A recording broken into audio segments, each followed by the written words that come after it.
नेमकं काय चाललंय? हे भातुकलीचा खेळ आहे का? का दिव्यांगांच्या भावनाशी खेळलं जातंय?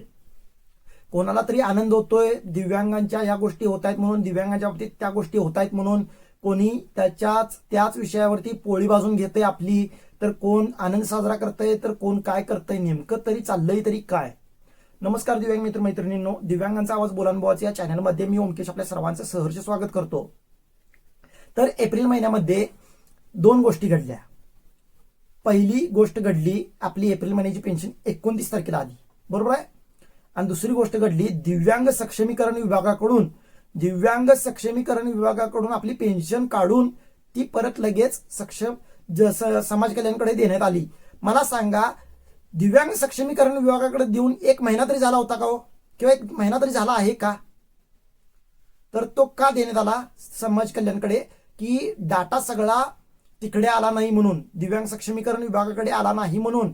परत दुसरी गोष्ट म्हणजे तिथं मॅन पॉवर नाही आहे, किंवा जी यंत्रणा लागते तर ती यंत्रणेचा पुरवठा नसल्यामुळे दिव्यांगांचं जे काही पेन्शनचं डिपार्टमेंट आहे किंवा पेन्शनचं वितरण करण्याची जी जबाबदारी आहे तर ती परत समाज कल्याणकडे देण्यात आली.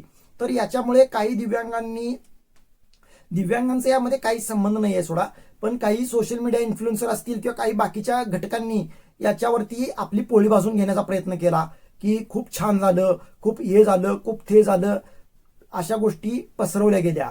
त्याच्यामध्ये भरपूर साऱ्या निगेटिव्ह गोष्टी पसरवण्यात आल्या, त्याच्यावरती पॉझिटिव्ह गोष्टी सुद्धा पसरवल्या. याच्यात दुमत नाहीये माझं. पण का? हा भातुकलीचा खेळ आहे का?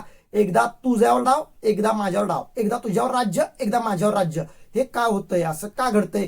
तुम्ही एकदा निर्णय घेतला होता गणी मार्चमध्ये, की जे आपलं अर्थसंकल्पीय अधिवेशन झालं होतं, तर त्यामध्ये देवेंद्र फडणवीसजी यांनी सांगितलं होतं की दिव्यांगांची पेन्शन आता दिव्यांग सक्षमीकरण विभागाकडून येणार. मग थोडा तरी डाटा किंवा थोडा तरी अभ्यास असल्याशिवाय देवेंद्र फडणवीसजी हे बोलणार आहेत का? मग हे सगळं असल्यानंतर परत मंत्रालयातून परिपत्रक का निघतं की आता दिव्यांग सक्षमीकरण विभागाकडून पेन्शन येणार नाही दिव्यांगांची, तर ती परत येणार समाज कल्याणकडून. तर हे का होतंय? एकदा इकडे एकदा तिकडे. बरं, तुम्ही ते ट्रान्सफर केलं आहे, तात्पुरत्या काळासाठी ट्रान्सफर केलं, हे तुम्ही अंडरलाईन केली आहे, लाईन कबूल आहे, आम्हाला नाही म्हणत नाही, कायमस्वरूपी आम्हाला तिथून मिळणार नाहीये पेन्शन, आम्हाला तेही मान्य आहे. पण ज्या वेळेला दिव्यांग सक्षमीकरण विभागाकडे तुम्ही ट्रान्सफर केला होता, तर त्या वेळेनंतर तुम्ही इकडे ट्रान्सफर लगेच 1 महिन्यातच करायला नको पाहिजे होतं. कारण तुम्ही फक्त एप्रिल महिन्याची 1 महिन्याची पेन्शनचं बघितलात की दिव्यांगांना त्रास झाला किंवा दिव्यांगांना पेन्शन आली नाही. कित्येक दिव्यांगांना पेन्शन पासून वंचित राहावं लागलं, हे तुम्ही बघितलात. म्हणजे तुम्ही ते अनुभवलं, आम्ही पण ते अनुभवलंय. आमच्या कित्येक दिव्यांगांचं त्यामध्ये नुकसान झालेलं आहे का? तर झालेलं आहे. पण मे मध्ये येता येता तुम्हीच ती चूक सुधारलात आणि ज्यांना एप्रिल महिन्यामध्ये पेन्शन आली नव्हती तर त्यांची पेन्शन तुम्ही मे मध्ये दिली. मेच्या 12 तारखेला पेन्शन तुम्ही जमा केली ना त्यांची. पहिला एप्रिलची जमा केली आणि लगेच 10-15 मिनिटांनंतर किंवा एक अर्ध्या तासानंतर मेची पण तुम्ही जमा केली. म्हणजे 5-5 हजार रुपये ज्या दिव्यांगांना एप्रिल महिन्यामध्ये पेन्शन आली नव्हती 29 तारखेला, त्या दिव्यांगांची पेन्शन 12 दिवसांमध्ये कशी काय तुम्ही मग वर्ग करू शकला? कसा काय तुमच्याकडे डाटा आला? दिव्यांग सक्षमीकरण विभागाकडून तुम्ही ते डाटा तिकडे परत घेतला, मग तो डाटा त्यामध्ये ऍड कसा झाला तुमचा? हा माझा मूळ प्रश्न आहे. बर, मग जर डाटा ऍड झाला, मग मार्च महिन्यामध्ये जी समाज कल्याणकडून पेन्शन आली होती दिव्यांगांना, त्यामध्ये सुद्धा कित्येक दिव्यांगांना वंचित ठेवण्यात आलं होतं, कित्येक दिव्यांगांना पेन्शन दिली गेली नव्हती. मग ती का दिली गेली नाही पेन्शन? फक्त एप्रिल आणि मेचीच का पेन्शन आम्हाला दिली गेली? बरं, आता यामध्ये सुद्धा काही दिव्यांगांची एप्रिलची आली आहे, मेची पण आली आहे, पण मग मार्चची आली नाही त्याला. तो मार्चच्या पेन्शनसाठी आता काय करायचं त्यानं? कुठे दखल द्यायची, कुठे दखल मागायची, कुठे त्याचा न्याय मागायचा? त्याच्या बाबतीत कोणीच उत्तर द्यायला तयार नाहीये. फक्त तुम्ही तुमच्या मनामध्ये आलं की परिपत्रक काढतात आणि आमच्या वरती लादतात ते परिपत्रक किंवा ते नियम आमच्यावरती लादतात दिव्यांगांच्या वरती. मग हे असं का? हे लादणं कधीपर्यंत राहणार? ज्या वेळेला तुकाराम मुंडे सर दिव्यांग सचिव पदावरती होते, तर त्यावेळेला तो निर्णय झाला की दिव्यांग सक्षमीकरण विभागाकडे, म्हणजे दिव्यांग कल्याण विभाग होतो त्यावेळेला, त्याच्यानंतर दिव्यांग सक्षमीकरण विभागाचं त्याचं दिव्यांग कल्याण विभागाचं नाव दिव्यांग सक्षमीकरण विभाग झालं. पण त्याच्या आधीच तुकाराम मुंडे सरांनी ते जे काही निधी आहे, तर तो वर्षाला किती निधी लागतो निधी, तर तो अर्थ खात्याकडून दिव्यांग सक्षमीकरण विभागाकडे घेतला आणि आता इथून पुढे दिव्यांगांची पेन्शन ही दिव्यांग सक्षमीकरण विभागाकडून येईल असं सांगण्यात आलं होतं.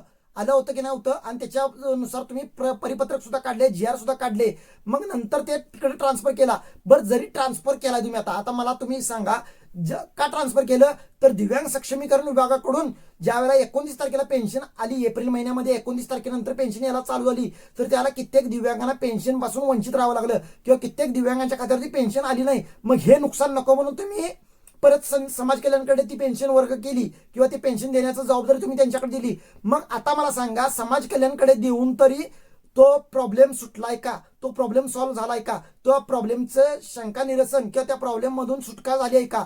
आता सुद्धा एप्रिल महिन्याचे असू देल, किंवा मे महिन्याचे असू देल, किंवा मार्च महिन्याचे असू देल, असे कित्येक दिव्यांग आहेत, जवळपास 50,000 ते 70,000 दिव्यांगांना अजूनपर्यंत एप्रिल मे महिन्याची तर पेन्शन सोडा आलेलीच नाही. एप्रिल महिन्याची तर जाऊ दे, निदान मे महिन्याची तरी यायला पाहिजे ती, पण ती मे महिन्याची सुद्धा पेन्शन आलेली नाही आहे. माझे दिव्यांग म्हणतायत गेल्या महिन्याची राहू दे, निदान या महिन्याची तर येऊ दे.